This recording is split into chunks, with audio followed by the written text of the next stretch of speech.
clairement, moi j'ai participé à une commission où il est écrit noir sur blanc que vous envisagez, et jamais nous n'avons dit que vous alliez le faire, mais néanmoins la commune engage 35 000 € pour la destruction, et je le dis bien, du gymnase Félix Faure, c'est ce que nous avons dit. Là-dessus, je ne savais pas que ça allait vous mettre dans un état comme cela, vous tous ici. Nous, on voulait juste porter un débat d'idées, à savoir, est-ce qu'on fait du tout voiture d'un côté ou est-ce qu'on fait des mobilités douces de l'autre? Nous, on prenait mobilité douce. Vous, manifestement, c'est le tout voiture, mais pourquoi pas? En tout cas, il est bien écrit ici qu'on étudie la destruction du gymnase Félix Faure pour y réaliser un parking ou un parking et un gymnase ou un parking et des logements. Et une quatrième option, un nouveau gymnase en lieu et place du tennis actuel. Alors là, bon, vous étiez quand même là en commission, donc je crois comprendre que c'est Léopold Bellan, mais je n'en suis même pas sûr. Donc tout cela quand même demande, à défaut d'excuses envers notre groupe de l'opposition, au moins des précisions, parce qu'à ce stade, pour moi, on détruit un gymnase pour y mettre un parking. Voilà. Monsieur Anguena, vous mentez. Je vous le dis dans les yeux, vous êtes en train de mentir au Briard. En commission, vous étiez présent, puisque nous avions eu un échange, vous et moi, en présence de monsieur Leclerc, l'adjoint au maire, en présence des services de la ville. Ce soir-là, nous avons abordé les différents scénarios. Je vous l'ai dit, il y a 8 scénarios différents pour implanter un parking souterrain au centre-ville. J'ajoute, parce qu'il faut le préciser, que l'ensemble des listes concurrentes à l'époque pour l'élection municipale avait inclus dans son programme électoral la réalisation de ce parking souterrain en centre-ville. J'ai ici votre programme de l'an dernier. Je vous lis: création d'un parc de stationnement, création d'un parking souterrain et végétalisation de la surface. Ceci, je le montre à l'écran pour qu'on puisse le voir, et donc votre programme électoral. C'est écrit noir sur blanc. Donc, et c'était aussi écrit noir sur blanc dans notre programme, et j'ai été très heureux et très fier de lancer dès l'automne dernier l'étude par des ingénieurs. Vous êtes ingénieurs, des ingénieurs travaillent pour la commune, pour nous aider à comprendre comment on pourrait réaliser cet édifice. Pourquoi, et je vais venir au fond bien sûr, pourquoi la majorité municipale a pris la plume pour répondre? Lors de cette commission, M. Anguena, à plusieurs reprises, je vous ai dit, M. Leclerc vous a dit qu'il y avait 8 scénarios différents sur la table, d'accord, que parmi ces scénarios, la SPL avait identifié des scénarios plus simples d'un point de vue technique, plus rapides en termes de faisabilité, moins coûteux, plus coûteux, différents scénarios. C'est ce que nous appelons de l'aide à la décision. Dans ces scénarios, il y a l'implantation en souterrain sous le gymnase Félix Faure. C'est une des options de la SPL. Et je vous ai dit à 4 reprises, M. Anguena, ce soir-là, que je n'avais pas et que je n'aurais jamais de projet de destruction d'un gymnase à Brie-sur-Marne et de suppression d'un gymnase à Brie-sur-Marne. Or, et là vous feignez de vous étonner et de vous offusquer, vous dites que vous ne mentez pas, je vous cite, M. Anguena, dans votre courrier, distribué à la population, le projet du maire, mon projet donc, le projet du maire de destruction du gymnase Félix Faure pour construire un parking de voitures. Point. C'est un mensonge. Je n'ai absolument pas pour projet de détruire un gymnase pour y construire un parking, étant précisé que c'est la formulation, mais c'est très habile de la part de M. Anguena, il n'y a pas la suite. La suite de ce que les ingénieurs proposent dans ces options-là, c'est reconstruction d'un gymnase flambant neuf. Ils ont même des options saugrenues, je le dis, avec à la place du gymnase de l'immobilier. Vous vous doutez bien que je ne souhaite pas avoir des immeubles à la place du gymnase. Donc tout cela est simplement une étude qui est en cours, qui a d'ailleurs été adoptée par le conseil municipal. Et à l'automne prochain, comme cela avait été prévu, nous mettrons sur la table l'ensemble des scénarios proposés par les ingénieurs pour avoir une aide à la décision la plus précise possible et que nous puissions tous collectivement voter un projet qui avait été proposé par l'ensemble des élus de ce banc. Pour terminer, donc vous avez menti. Pour terminer, je trouve ça vraiment, je vous le dis du fond du cœur, très malvenu de votre part de venir faire une leçon sur une prétendue destruction d'un gymnase que je n'ai pas pour projet. Vous, qui pendant 1 an de campagne électorale, avez promis au Briard que vous alliez détruire un gymnase au profit d'un ensemble immobilier. C'est quand même le monde à l'envers et c'est d'un culot monstre. Lorsque nous avons découvert cette lettre, nous sommes tombés de la chaise ou de l'armoire, c'est selon, et beaucoup de Briards et même de vos électeurs ont dit là franchement c'est la goutte d'eau. Donc je vous le dis dans les yeux, vous avez menti et c'est ce qui a été écrit par mes collègues et je les en remercie.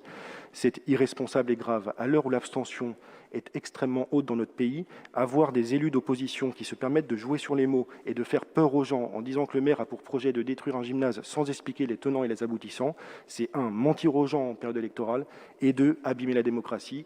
Donc je remercie mes compagnons élus pour avoir dit la vérité au Briard et surtout pour avoir défendu un semblant d'honneur et de respect de ce qu'est la démocratie locale, ce que vous ne l'avez plus. J'en profite parce que M. Godard est présent ici. Vous m'avez écrit, M. Godard, il y a quelques semaines en arrière, en me demandant de ne pas réitérer mes propos par écrit, puisque je vous avais dit que votre campagne de 2020 avait été pour le moins particulière et que vous aviez une conception de la démocratie dont vous aviez fait la démonstration l'année dernière avec une campagne nauséabonde. Je vous le redis publiquement ici en séance, votre campagne électorale de 2020 était nauséabonde. Vous avez menacé de m'attaquer en diffamation à propos de ces propos précisément. Je vous invite à m'attaquer et alors vous et moi, nous aurons un cours de droit en temps réel devant le juge. Et sachez vraiment, sincèrement, du fond du cœur aussi, je vous le dis, que tout cela me peine beaucoup. Parce qu'il y a des élus d'opposition autour de cette table qui viennent, beaucoup plus que vous d'ailleurs, Monsieur Godard, et qui sont constructifs. Voilà. Et je les remercie d'ailleurs. Je ne vais pas les citer pour ne pas créer de dissension dans les différents groupes, mais on peut être opposant et constructif, en tout cas opposant et ne pas mentir, c'est la base de la démocratie. Et je pense que c'était important de le rappeler. Mes élus de la majorité l'ont fait, et encore une fois, je les en remercie. Est-ce qu'il y a des interventions sur ce sujet? Il est probable que je demande la parole, effectivement. Je pense que vous ne pouvez pas faire moins que de me l'accorder, semble-t-il, après cette charge complètement étonnante, disproportionnée et surtout qui n'a pas sa place ici. Ça, c'est très clair. Donc, vais-je répondre sur le fond, oui ou non? Je m'interroge, car en effet, je vous ai je vous ai envoyé ce message dont vous avez fait état dans un cadre bien précis, qui était en effet adressé à l'ensemble des membres du conseil municipal et pas au-delà. Vous jugez bon, puisqu'il y a caméra, puisqu'il y a envie justement de faire des effets de manche, d'en faire état publiquement ici, alors que de mon point de vue, encore une fois, je le répète, ça n'y a pas sa place, mais ce faisant, vous m'obligez malheureusement à développer mes propos. Donc s'agissant de la campagne de 2020, je ne crois pas qu'elle était... Enfin, nauséabonde, c'est un terme, puisque vous êtes juriste, puisque vous êtes avocat, c'est un terme qui mériterait de minima d'être défini. Je dirais, en matière de diffamation, puisque vous raccrochez les deux sujets, il y a seulement deux choses. Il y a les choses vraies et les choses fausses. Par rapport à ce qui a pu être fait ou dit ou écrit lors de la campagne de 2020, je n'ai pas le souvenir, monsieur le maire, qu'à cette époque, puisque vous voulez réouvrir ce dossier et ce débat, ce qui n'était sûrement pas ma volonté, mais je n'ai pas souvenir que suite à ce qui a pu, encore une fois, être dit, écrit ou publié de quelque manière que ce soit pendant cette campagne, vous ayez, vous, attaqué qui que ce soit, et notamment pas moi-même, en diffamation. Je n'en ai vraiment pas le souvenir. Donc je ne comprends pas pourquoi, une année plus tard, vous revenez sur le sujet. Ça, je ne le comprends pas. Il n'y a pas lieu à diffamation. S'il y avait lieu à diffamation, puisque vous êtes justement avocat, je pense que vous l'auriez fait. Donc revenir un an après sur ce type de sujet, de cette manière, telle que vous venez de le faire, là pour le coup, oui, ça me paraît disproportionné et n'avoir pas sa place. Maintenant, on va répondre vite fait sur le fond, parce que je pense que tout le monde a un petit peu marre. Calmez-vous, monsieur Godard, mais vous n'allez pas m'interrompre, s'il vous plaît. Je ne vous ai pas interrompu, donc je vous demande de faire de même. D'accord? C'est la moindre des politesses, me semble-t-il. Donc j'en termine, merci. J'en termine donc sur le fond. S'agissant de ma présence aux commissions, à ce genre de choses, je pense qu'il est un minimum nécessaire de respecter, et ça c'est vrai pour les gens qui sont tout autour de la table, qui sont des bénévoles, qui s'investissent de leur temps. Vous avez rappelé et vous avez félicité, et je vous en remercie d'ailleurs puisque je m'y inclus, ceux qui ont participé en tant qu'assesseur aux dernières élections, j'y étais. Sur la présence aux commissions, je trouve vraiment dommageable, justement là pour le coup, pour la démocratie et pour le statut d'élu, de devoir me justifier de ce genre de choses.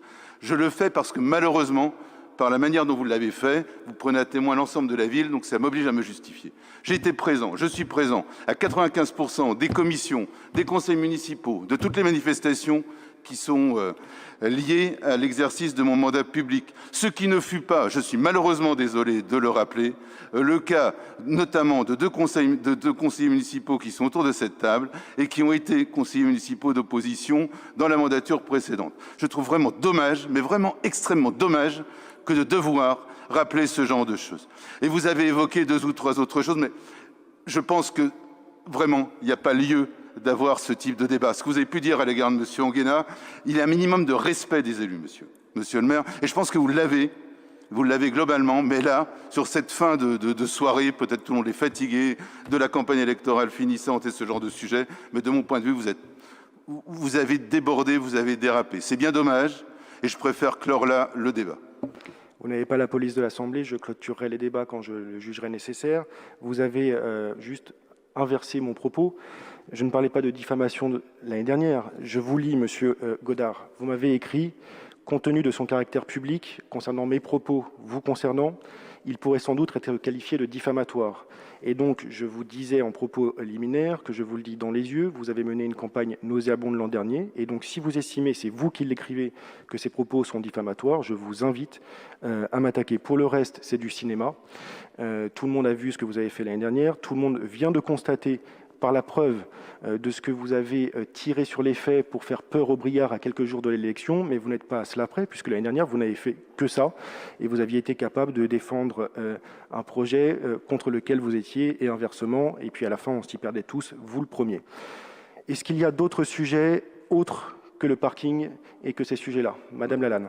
Moi, je suis désolée, pas autre. Moi, je ne veux pas recevoir ce genre de propos. Je suis désolée, mais quand il y a dans un document de commission marqué les scénarios, je pense que chaque briard sait que lorsqu'il y a scénario, il y a intention. S'il n'y a pas intention, il n'y a pas scénario. Je m'arrêterai là. Madame Lalanne, nous sommes des élus de la République. Vous êtes élus de la République et vous aimez à le rappeler. Et vous avez raison. Le français, le langage est important. Les mots ont un sens. Un scénario, par définition, c'est un scénario. Il y a 8 scénarios sur la table. Donc oui, il y aura intention derrière l'un de ces scénarios.